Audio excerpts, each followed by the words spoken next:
So Blake, welcome to FrightFest.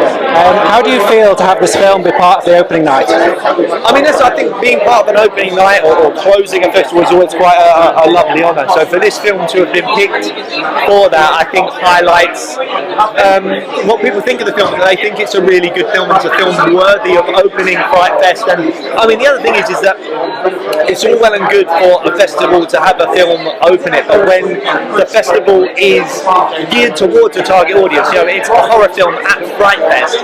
The people that are in charge of FrightFest, their thing is horror, so they know what they're doing, they know what they're selecting, they know what works, and I think that is a real indication of how well Jamie, the director, and Tracy and Steve, producers, have done with this movie.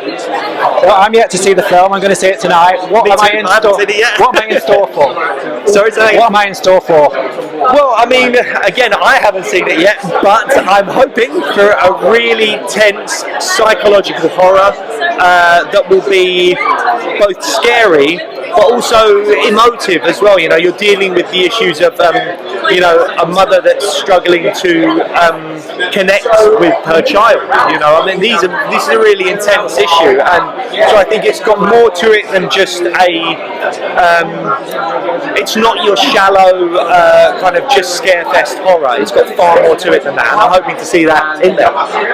So how did you get involved in the project? Well, I have a mutual, Jamie the director, I have a mutual friend with him, George Webster, shout out to George, and Jamie has obviously seen my work before, having worked with George before and done a few other things, and he just clearly thought I was right for the role, and he sent me the script and I thought it was fantastic, so that was it, simple. And now that you've done this film, are you interested to do more horror in the future?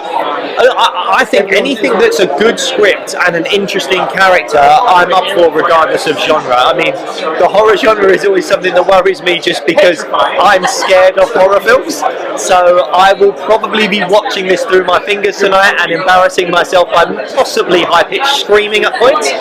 But as long as the filming process is both challenging and rewarding, it sounds very wanky to say, but that's the truth. You know, you want to go on to set knowing that you've got a challenge, you want to do the best job you can, and you're working with people that are also really up for the challenge, and you know, with the schedule that this film was done on, I'm sure you won't be able to tell how quickly we had to shoot it, because everyone was so on it. The whole crew that Jamie had put together was incredible. April was phenomenal.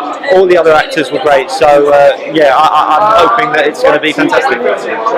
So Jamie was saying to me when I was talking to him before, this film was done throughout the pandemic. It's been quite a challenge. What was the biggest challenge for you? Well, I think we shot most of it before the pandemic. So I think a lot of the challenges regarding the pandemic were happening in post-production, which was still, I think, very challenging for the producers, Jamie, editors, and all those other people that are in the post-production process. For me, I found it just challenging because I was actually performing in Waitress down at the Adelphi Theatre down the road from here in a musical.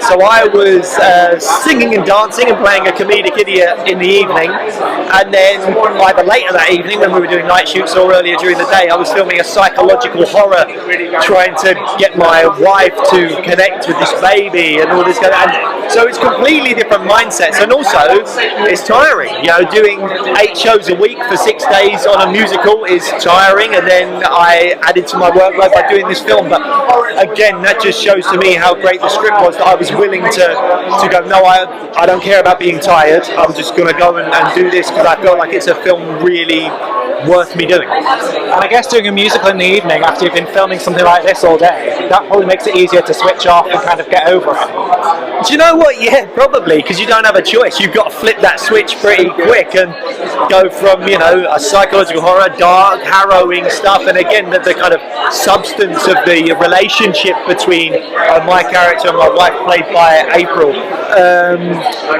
going from that to, hey, I'm now singing and dancing, pretending to be in the deep south of America, and dressing up as in reenactment clothing and dancing around that. You know, it's a very different mindset, and you have to just switch it pretty quick.